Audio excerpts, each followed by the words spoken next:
Okay, what we're gonna do, what we've been working on in Mountain Tough for the last probably 4 or 5 weeks is we call it a post lunge. And we get Dustin down in a lunge here. So whether it's a reverse lunge or a walking lunge or forward lunge, what we see is we want the knee about over mid-toe. And then when he steps out of his lunge, what a lot of people do is they'll drive their hip back and stand up and then step forward to the next lunge, putting it all back here in their hip instead of using their quad and strengthening their quad. So we're gonna try to keep the knee over toe as he stands up. Good, then you go to the next lunge. And that's how we want to see a proper lunge, is not driving your hip back to come out of the lunge like that. You want to stay forward and stay in that quad. You'll feel the difference. Good, and what we've come up with is what we call the post lunge to fix this. So what we do is we want to gain strength out of our quad by using this technique and also ankle mobility. So it's kind of a win-win for ankle mobility and quad strength. So what we're going to do is we're going to start them off. Push your knee to the post or the beam there. And what we want is, you can see here, our toe is going to be off this right here.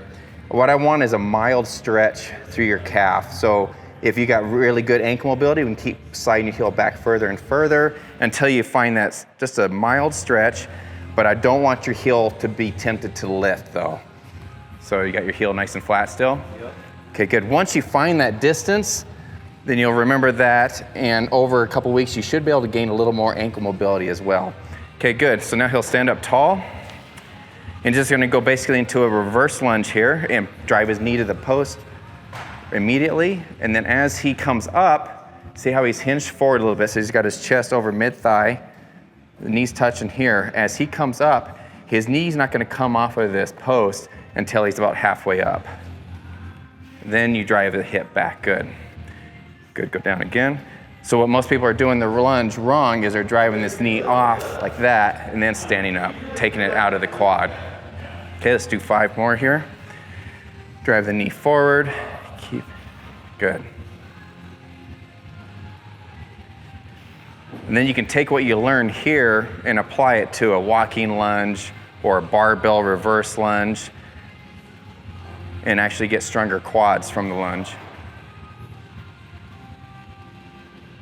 Good, and we do these with dumbbells hanging from the side. We've also put bars on our back to do them as well. So we can show them with the... Yeah, those burn. They burn, don't they? Burns your quad. Yeah. So first of all, remember, you're always gonna step up to it, find your range of motion for your ankle mobility.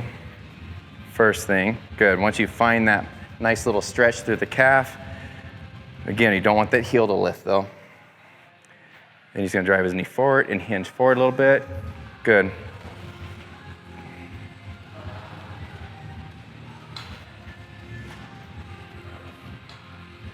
And like I said, we also do them with a bar on our back as well.